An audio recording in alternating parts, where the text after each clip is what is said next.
everyone.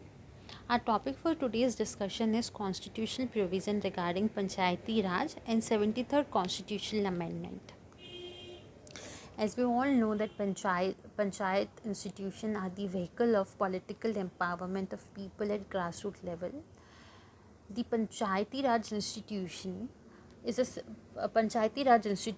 a system of rural local self-government in India. Local self-government is the management of local affairs by such local bodies who have been elected by local people.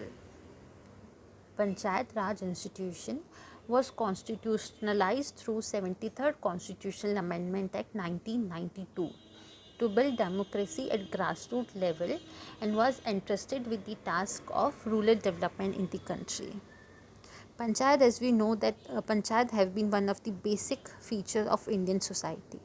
As we know, even Mahatma Gandhi advocated for Panchayats and village republic. In fact, Mahatma Gandhi once said that when the Panchayat Raj is established, public opinion will do what violence can never do. So, the passage of Constitution Act 1992 marks a new era of federal democratic setup of the country. It was based on the recommendation of Balwant Rai Mehta Committee.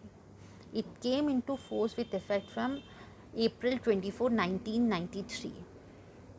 The Act aimed to provide three-tier system of Panchayati Raj, which consisted of village level Panchayat, block level Panchayat and district level Panchayat, which is called the three-tier system of Panchayati Raj.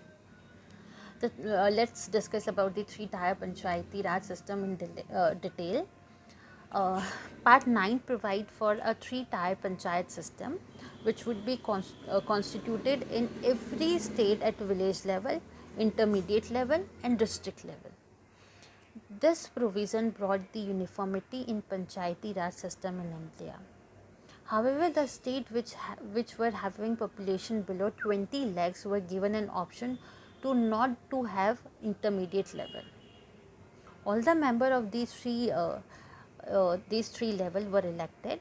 Further, the chairmen of panchayats at intermediate level and district level were indirectly elected from amongst the elected members. But at village level, the election of chairman of panchayat, that is the sarpanch, may be direct or indirect as provided by the state in its own Panchayati Raj Act. The 73rd and 74th Constitutional Amendment were passed by Parliament in December 1992. Through this amendment, local self-government was introduced in rural and urban India. Salient features of Constitution 73rd and 74th Amendments. These amendments added two new parts to Constitution, namely Part 9th titled Panchayats and Part 9th A titled Municipalities.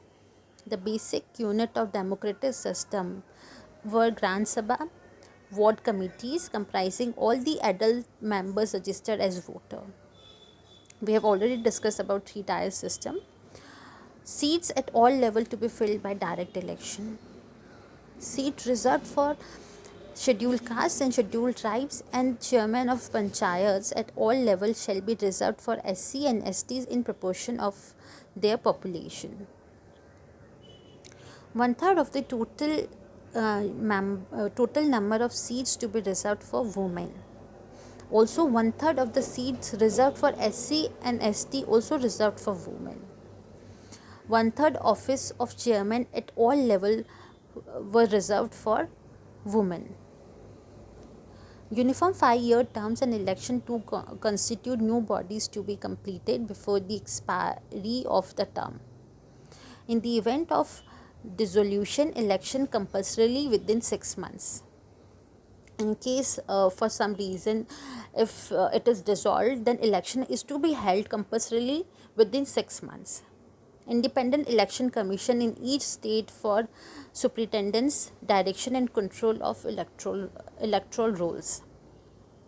Panchayats to prepare plans for economic development and social justice in respect of subject as developed by law to various level of panchayats, including the subject as illustrated in 11th schedule. The 74th Amendment provides for district planning committees to consolidate the plans prepared by panchayats and municipalities. The budget allocation for state government share of revenue of certain tax collection and retention of revenue it raises, central government program and grants, union finance commission grants. Establish a finance commission in each state to determine the principle on the basis of which adequate financial resources would be ensured for panchayat and municipalities. The 11th schedule of constitution places as many as 29 function within the purview of panchayat raj bodies.